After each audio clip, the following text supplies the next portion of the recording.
Welcome back, everybody, to the A Little Less Fear podcast. I'm your host of the show, Dr. Lino Martinez, and today I'm super duper excited to introduce Paul Zolman. Paul Zolman is the international best-selling author of The Role of Love, but the true author of love is God. In his wisdom, he placed us in a variety of circumstances that require us to find our way back to his pure love. So, what qualifies Paul to speak about love? His childhood experience of the opposite of love.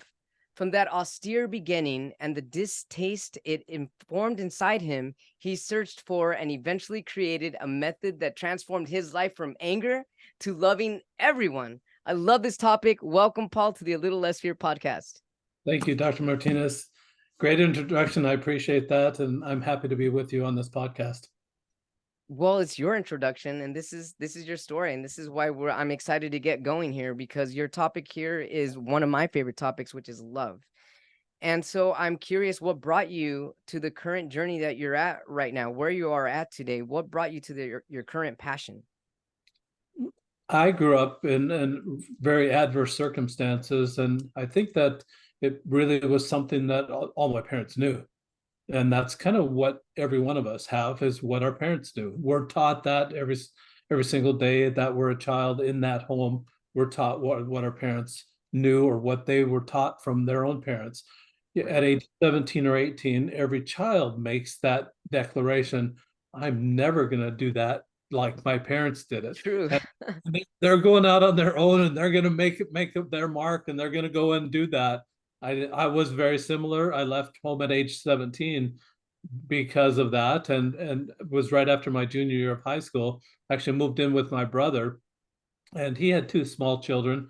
I'm number 10 of 11 children, Dr. Martinez, and Wow. as that child, it was just it was just I I didn't have a lot to say, but I didn't have any younger siblings.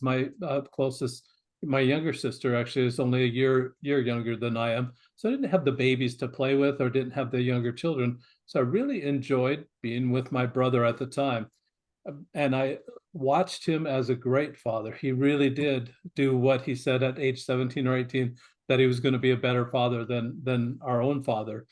But he still had this problem.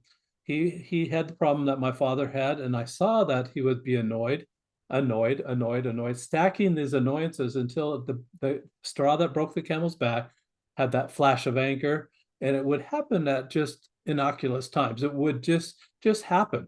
It would be almost like a knee-jerk reaction that would happen when he got to the top of that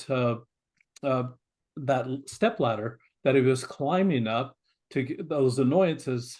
When they got up to that certain level, it would just flash. And so I realized that as I started having children, having my own family too, I had the same issue. And it was generational. It's something that was passed on from generation to generation, that in crisis, we would make decisions, sometimes major decisions, that weren't the best decisions. I think it started with my grandfather, or even before that. I had a grandfather that had 9 children. This was late 1800s, early 1900s, that had 9 children. Then his wife suddenly passed away after that ninth child. Could have been part of childbirth, or just was something that she passed away shortly after that last child was born. He made a decision at the time to sell the farm, sell all the equipment, and then when people came to pick up the equipment, he would say something like, and would you like this child? And would you like this child? And would you like this child? Until he systematically gave away all the children except for one. And that Wow. one child was Benjamin. He took with him from Indiana to Montana, found eastern Montana, found a school teacher that had never been married, had 10 more children, of which my father was number 6 of that second 10. Incredible. 19 children. When my father is 10 years old, this grandfather passed away. So now you have some really complex issues. You've got 19 abandoned children. My goodness. And now my father was born in 1922, so 10 years old is 1932. It's in the middle of the Great Depression. So you've got economic issues as well. My father, being 10 years old, he couldn't work yet, so he kept going to school, but he didn't last very long. Only went through 8th grade. Never had any more schooling at all. So education is a huge part of progressing in any way, but he just never went back to school. With that eighth grade education, he learned mechanics, learned how to be a decent mechanic, and eventually a truck driver. He was gone through the week and back home on Fridays. One thing I love about my father, Dr. Martinez, is that he always dated my mother every single Friday. I can't keep up that pace myself. I don't know how he did it. It was magical, but it showed me the great value he had on women. And all my older siblings, except for one, is a boy. So I'm sandwiched between two girls, one on the older side, one on the younger side. I'm the thorn between two roses. And that that really kind of made me stick out a little bit, because what would happen on that date, it was, my father wasn't very creative. It was always at the Maverick Bar, always with alcohol. And I can imagine, I was never there, but I can imagine my mother saying, well, how was your week? How was your week? And they just start telling how their weeks were. And can imagine my mother starting at the oldest child and going down, down, down, down all the time until they get down to number 10. But my father is getting annoyed by all the things that were happening to older children. They're like puppies, Dr. Martinez. They Yeah. roll around and they wrestle and Right. they So, so sometimes Paul, you imagine that at the time when your mother and your father would get together for date night, that your mother would release her stresses on him with each right, kid. Okay, I yeah. get it. Yeah, and so and everything that happened during the week. So while it's happening and they're rolling around, somebody breaks an arm or somebody. One time I had one brother that rode a motorcycle through the chain in the parking lot behind our house, and it scarred him up quite a bit. It was a motorcycle accident right in our backyard, and Wow. a lot of medical problems in that way, a lot of extra expense. Those are definitely annoying to a provider, that, oh no, more bills, I hate that. Yeah, And right, right. I've been there, done that, and I understand where he was coming from. But Yeah. all those annoyances, I felt like when he got to number 10, that that was it. And you were the 10th. I'm number 10. And so I felt like I was the target, just because of the pecking order. I was either get the belt or I get a severe spanking. One time I had the severe spanking so bad that it lasted. I was black and blue for more than 3 weeks, Oh my and so goodness. it was just really rough.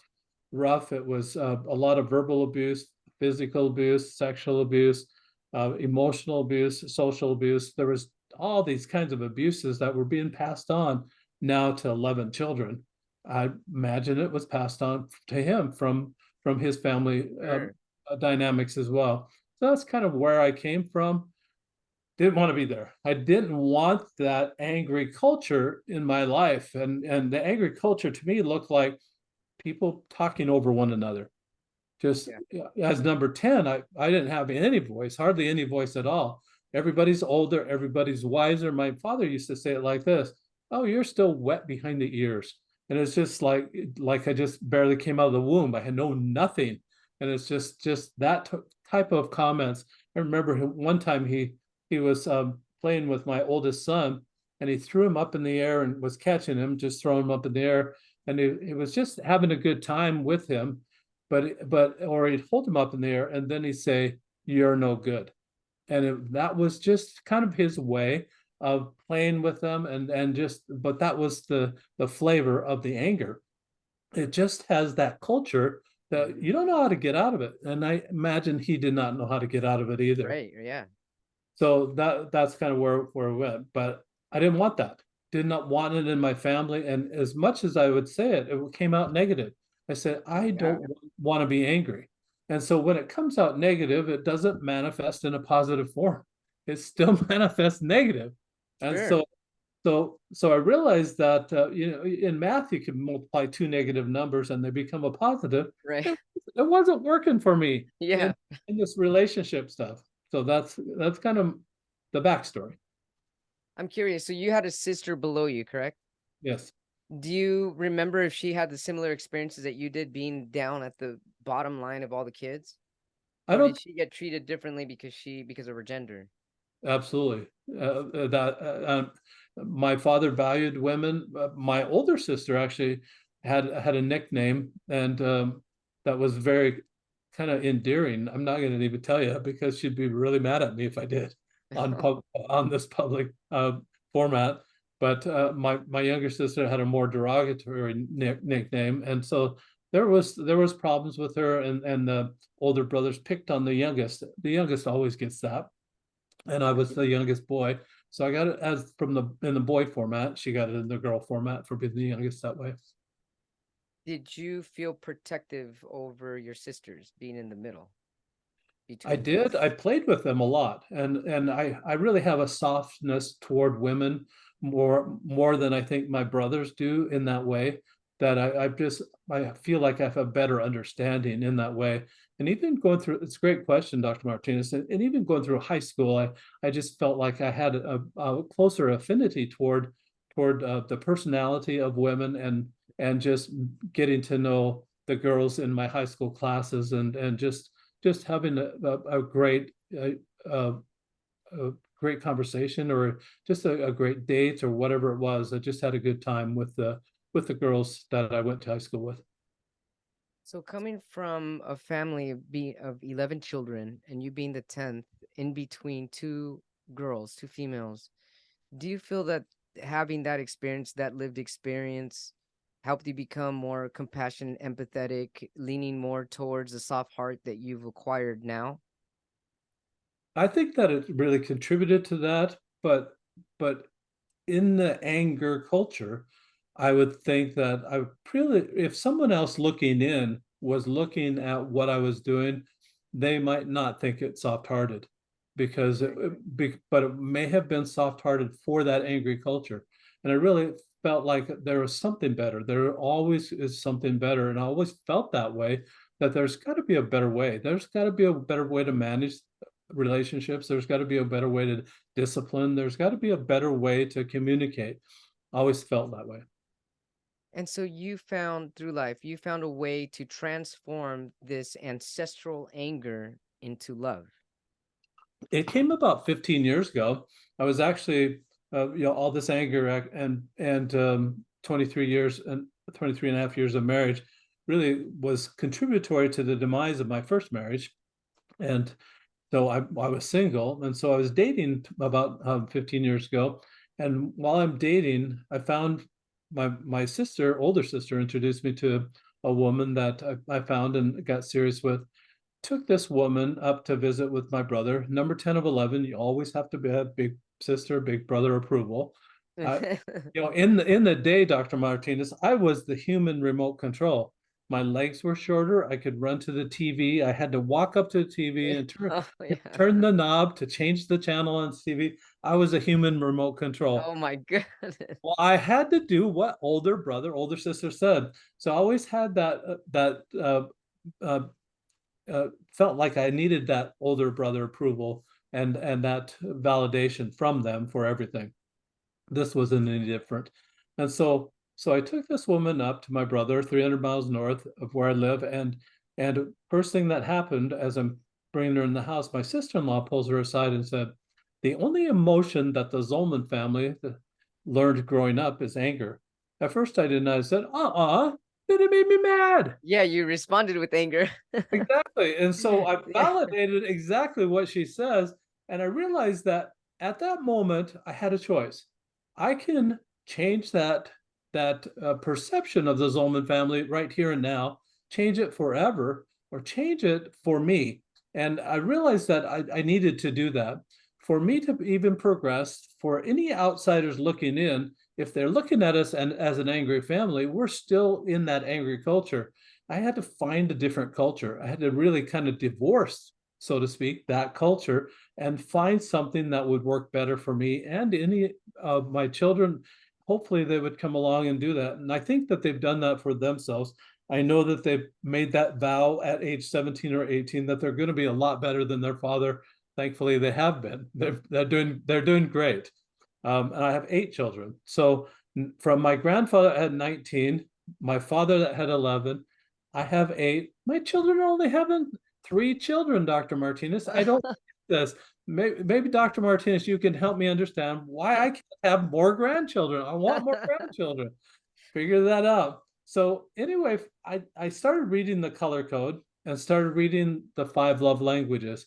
So I really like the principles of the 5 love languages, but from where I came from, it didn't resonate with me. You mean Dr. Chapman, that if I guess what Dr. Martinez's love language is and I cater to that, you're calling that love? Seriously? That's more like a manipulation. I did not get it, and I really didn't. I'm a bad guesser. Wasn't working for me. Sure. And the second suggestion that Dr. Chapman has, well, if you take this love language survey, you can find out what your love language is. Well, what Yes. the heck am I supposed to do with that? Advertise? I was thinking about printing some buttons so I could wear it around and say, hello, I'm Gifts. What do you have for me today? Yeah. So awkward. I'm done with awkward. I didn't want to do that either. And that wasn't working at all. You know, if I told someone what their love language is, and or someone told me what their love language is, and I tried to cater to that, what if I forgot? And they get into this little pity party, Yes. unintended pity party, said, well, I told you how to love me. How come you're not doing it? And they get that whiny voice. I did not even want to go there. So I had an idea. I thought, you know what?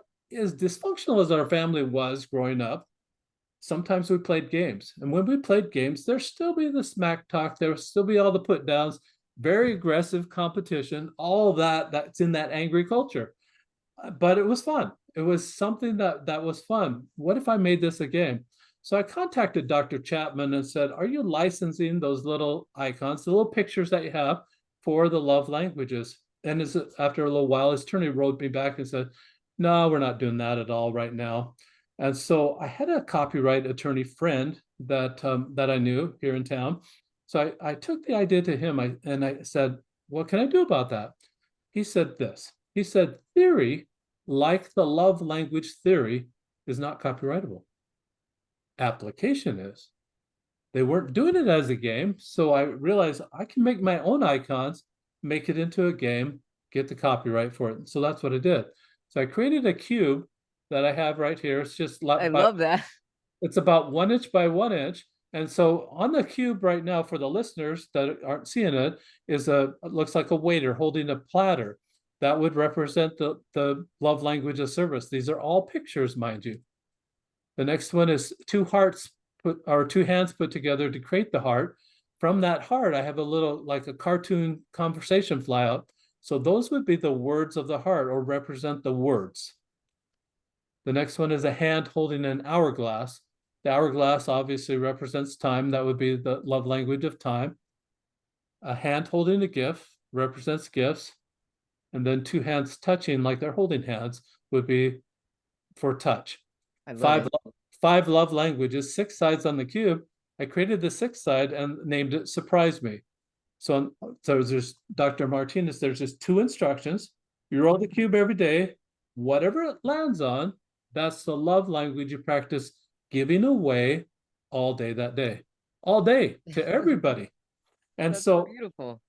oh, thank you. Thank you. I didn't have a significant other like Dr. Chapman suggests. So, well, who the heck am I going to love? And I just realized, oh, I get to love everybody. It was perfect for me. I don't know anybody, Dr. Martinez, that is with their significant other 24/7.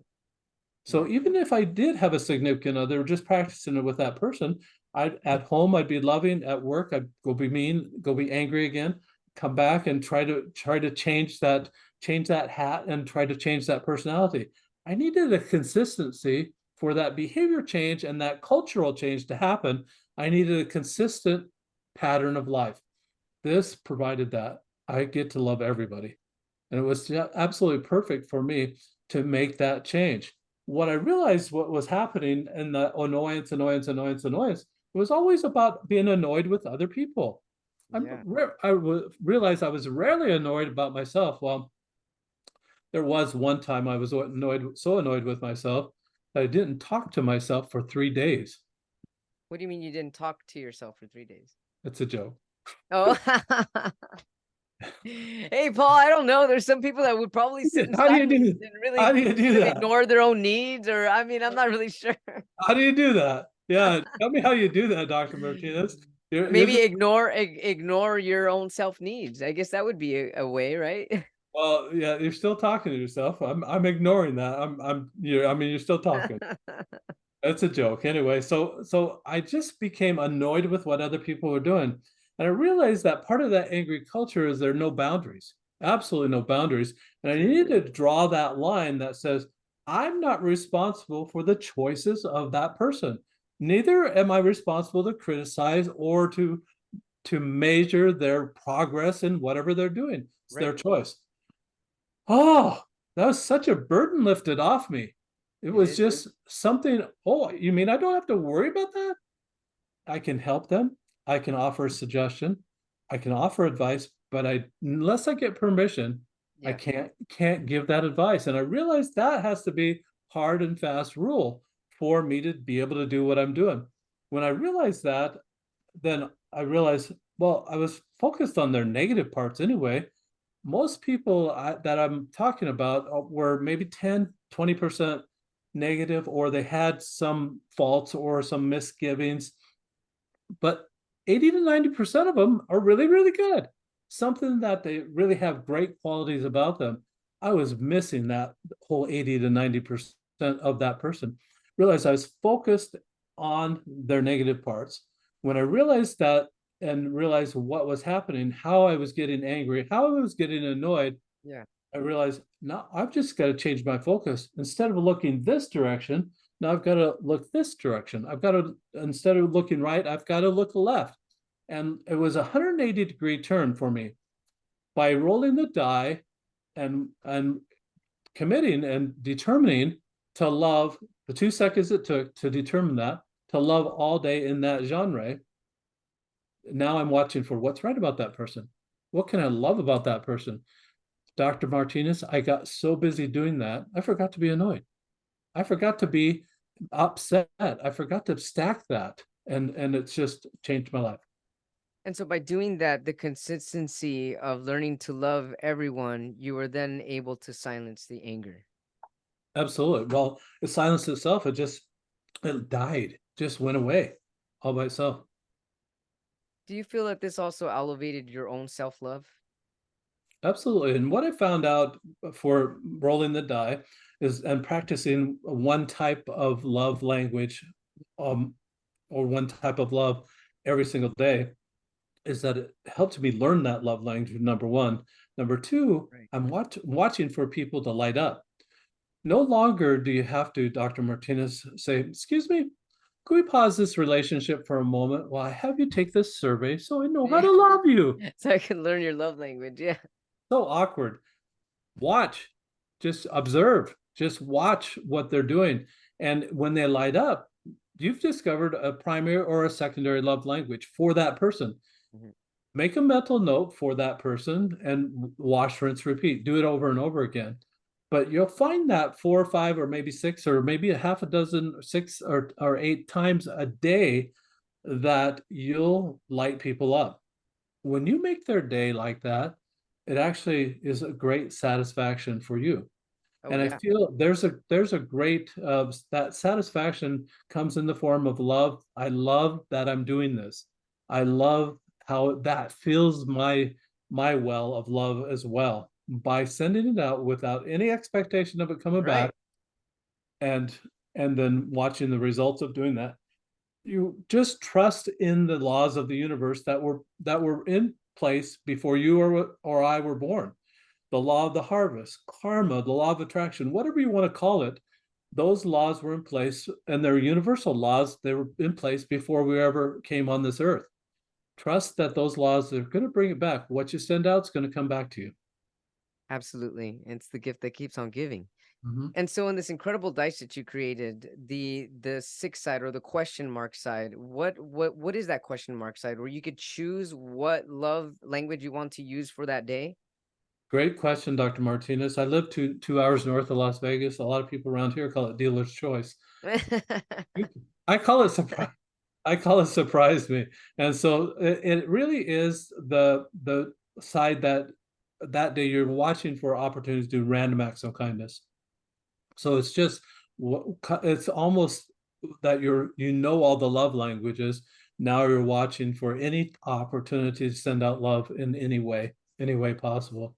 Could be a busy day, could be a very exciting day to be able to watch for opportunities to send love out. Maybe it's just as simple as opening a door for someone that has packages. In fact, it's funny, I go to the post office quite often to send out these packages with the die in the book and a journal. And as I'm doing it, I see someone that's loaded up with packages, and I said, "Let me get the door for you. The doors are electronic." Oh yeah. So I stand by the door, so they don't have to stand by the door. But it's just funny. I mean, you can play with it and have fun with it, but Yeah. you still can be kind. Even at an electronic door, you can still be kind. I'll hold But the you know door. what though, Paul? Even if you say that and the door is electronic, and it makes someone laugh, that's love right there. Just making someone laugh. Yeah, it's touching their hearts. Oh, Exactly. they're trying to be kind. They Yeah. can't open the door, but they're doing it for me. Right. Right. Exactly. So, for those listening to this podcast episode for the first time and don't know the love languages are acts of service, conversation, spending time with someone, giving gifts, touching, and that's it, correct? That's right. Have you found that there's a missing love language? I think that there probably is, but what I found, Dr. Martinez, I'm just going a different direction with this a little bit. I found that that stacking effect that I had to get to anger by being annoyed, Mhm. that I found that stacking these love languages, stacking kindness upon kindness upon kindness upon kindness actually gets you to a different level of love.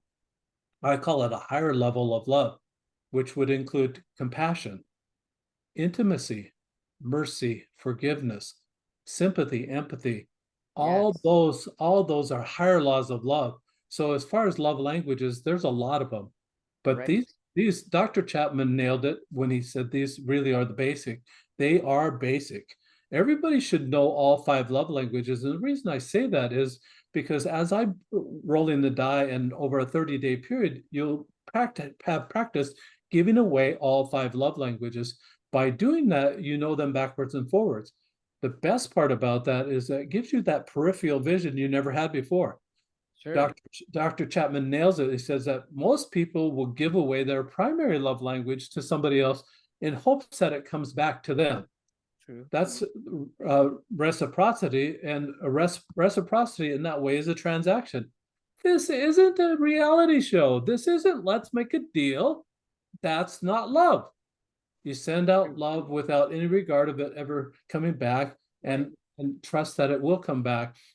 The best way to do this is learn all five love languages. Say, oh, they're loving on me. It's not my primary love language, but I can respond to that. I can tell you that I have missed hundreds of opportunities, not even seen it when people have been loving on me. And I said, oh, that's nice. And that's it. It never got from nice to love. I didn't see it as love. Now I have a whole different view of it. This is these basic love languages, by learning all of them, will improve your communication skills and get you those higher laws of love. And those you could call it higher languages of love too. That honorific part of the language, so to speak, How does it improve your communication skills? improves your communication skills because instead of just seeing one love language, the one you like, you can Right. see all of them. And when somebody's loving on you, you can recognize it as love and be able to respond to it. I think that's huge. It's very huge. You'll find that many couples, if they don't, if they're not hitting on the love language of their partner, that it's like ships passing in the night. They say, well, you don't love me, when they've been sending love, but it's not their love language. They can Now you can see it, and that improves the communication. Not only with individuals, not only with couples, but it would improve it in a workplace, or in a school. True. Any situation like that, improving that communication is really going to be foundation, though, to building that, getting that stepladder effect up to those higher laws of love. You want to be there. What if somebody is not aware of um somebody's specific love, the way that somebody expresses their love, regardless of this dice? So let's say that somebody has the dice that you've created, and somebody's still not recognizing the love language of their partner, and they're still in this anger state that you used to be in. What kind of advice can you give someone that's really not feeling the other side of love, regardless of this dice? That's a good question, and I think that the probably the best answer is for that person that's still not feeling loved. Uh, I believe love is an active, it's an action verb. That if they're sitting at home pining away, saying nobody loves me, and they're just in that little pity party or a depressed state, which happens a Yeah. lot, Oh yeah. and they're not doing anything about it, then they need to go to the Bible and read the Last Supper. Read about Jesus says, one of you is going to betray me. And each one of the disciples, every single disciple says, Lord, is it I? They need to ask that intrinsic question about themselves. Am I the problem in this relationship? And is True. it and that really is something that has really benefited me more than anything. Just having that one question, Lord, is it I? Is it me in this relationship that is causing the distance in the relationship? Sure. Is am I repelling people?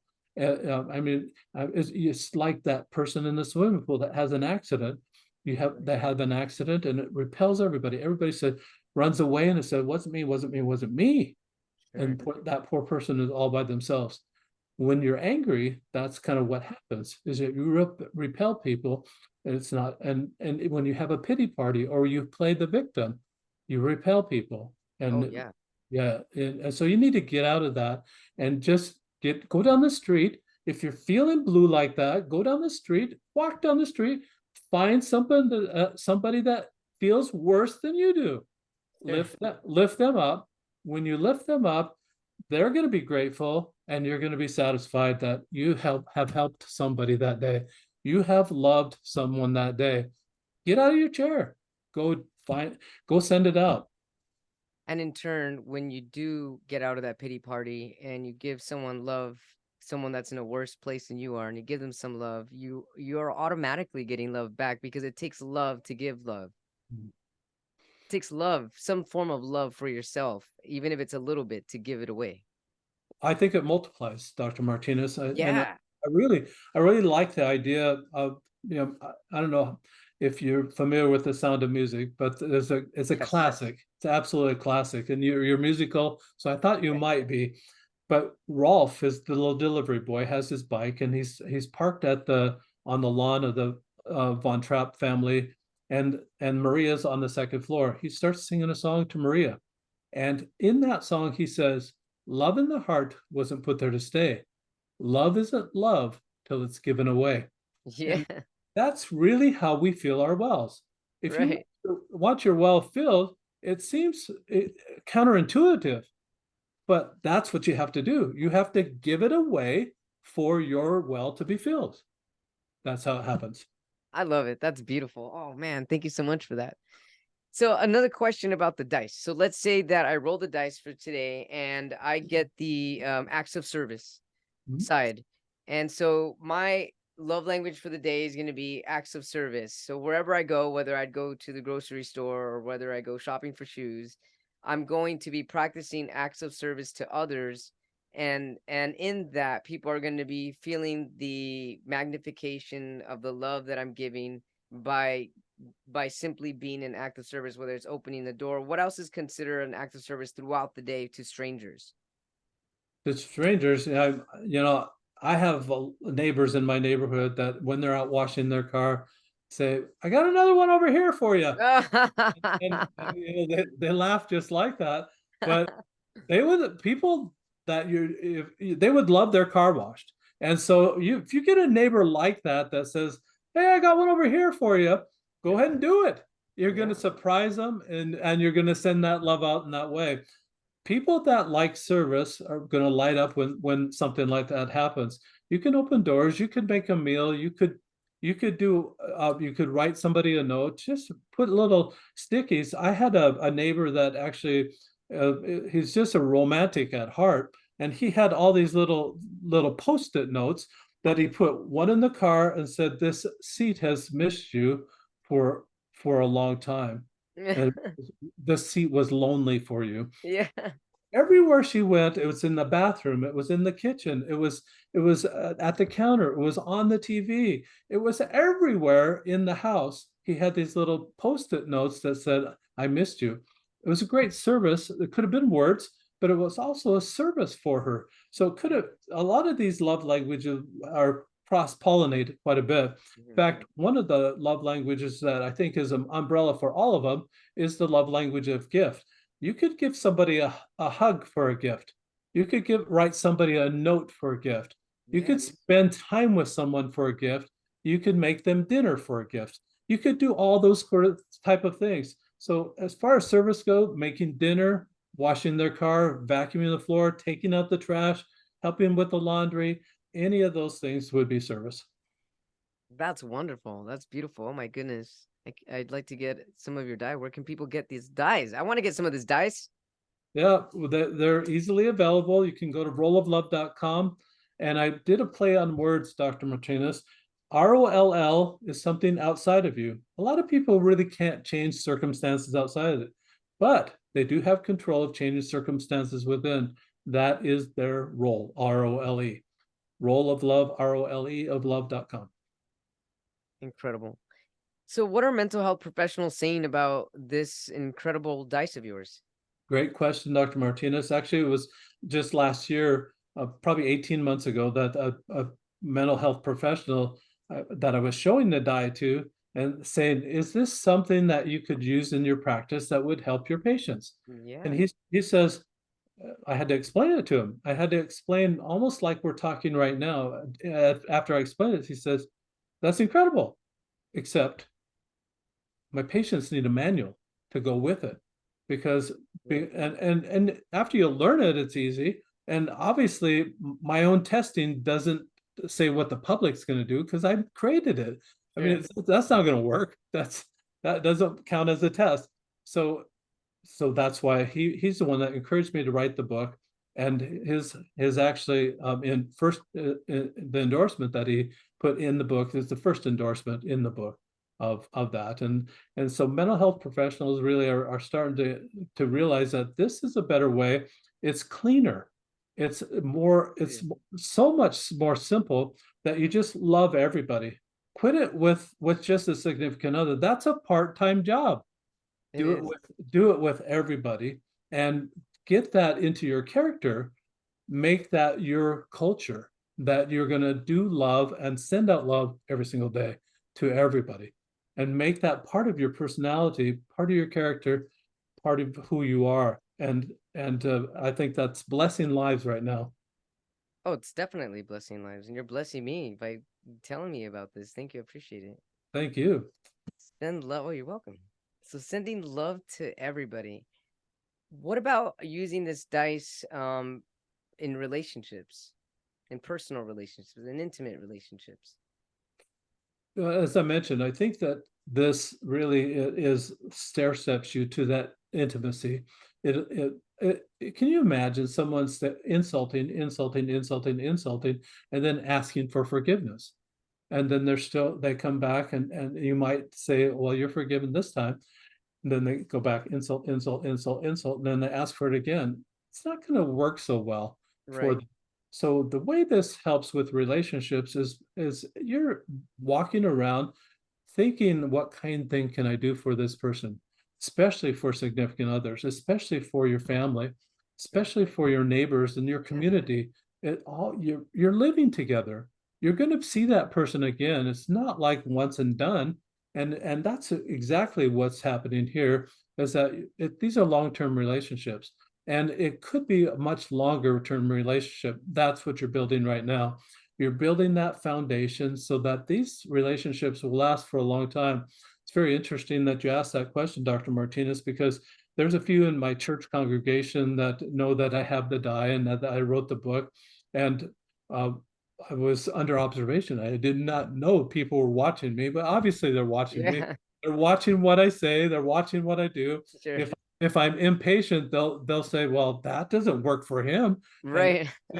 so I can't even go there anymore. No, you can't. But I made that commitment. I'm not going there anymore. So anyway, I've got my arm around my wife sitting on the pew, and after the service, I get up and start to walk out, and he comes to approach me and says, "I think I know what you rolled for your dice today." And I said, "Oh," and he said, "Yeah, I saw you with your arm around your wife." I said, "Come on, bring it in." And Yeah, I and his love it. and his name was Bo, and he just starts cracking up, was laughing uncontrollably as we're embracing, and just gave him a big hug. And Oh, that's beautiful, Paul. it was awesome. That's how it is helping relationships for me. Oh my goodness, that's beautiful. And I can also see how this could even help like teenagers and people that have a lack of words to express certain affections. I could see how this can actually even motivate a younger population into growing into more of a well-rounded, balanced, loving human being, which is what the world is lacking a lot of right now. We need that. We absolutely need that, Dr. Martinez. I am testing this in the K through 6 school system right now. So Excellent. what happens is that the class, as a class, they roll the die the first thing in the morning. The teacher, it takes 2 seconds. So the teacher takes maybe 30, 45 seconds to explain, class, this is the type of behavior we're looking for today. That's it. And the class lets the class go. At the end of the day, I've talked to teachers worldwide, Dr. Martinez.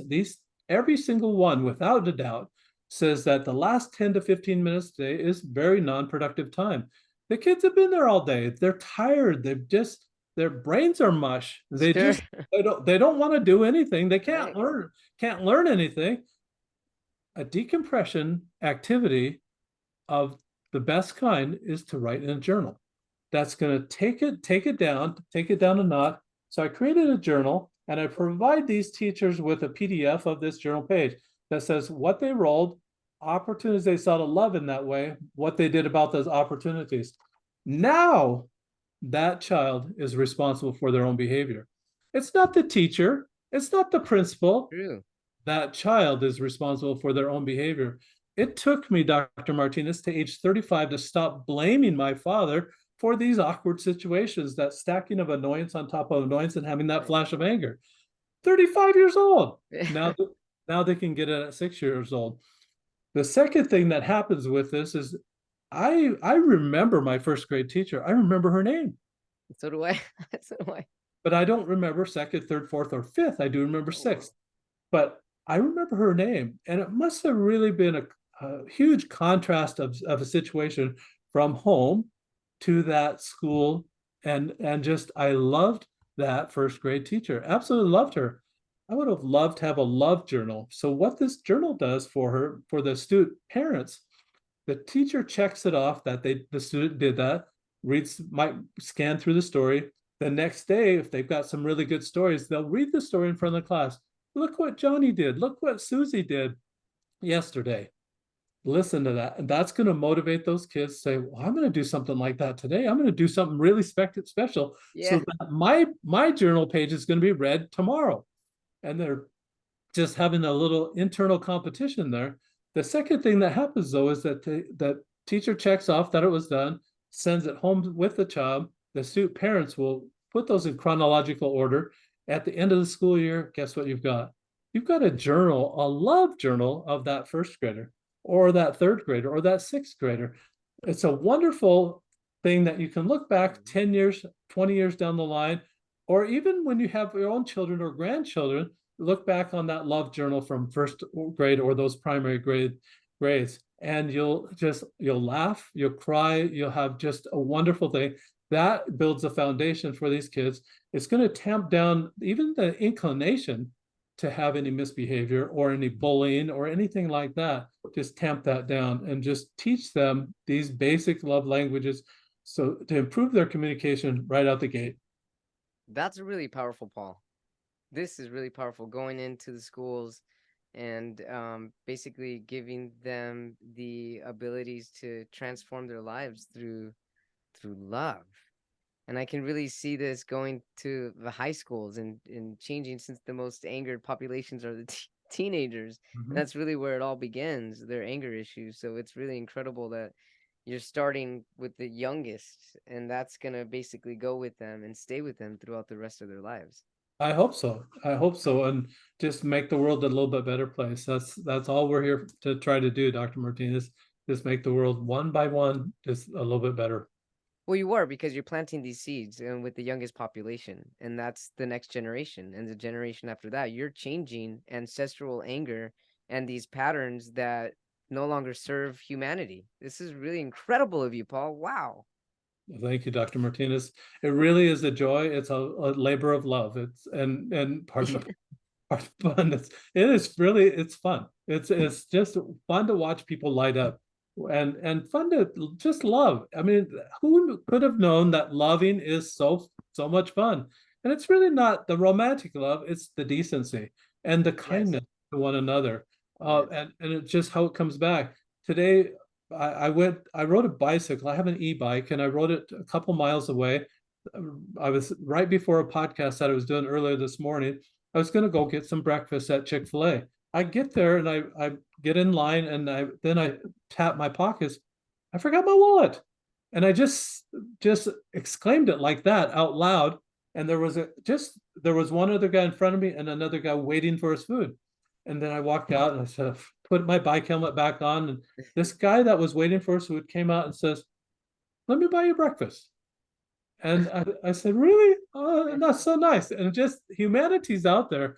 The good of people is really out there and it's everywhere. And I think people really want that. They want to have these opportunities to send love out in many different ways.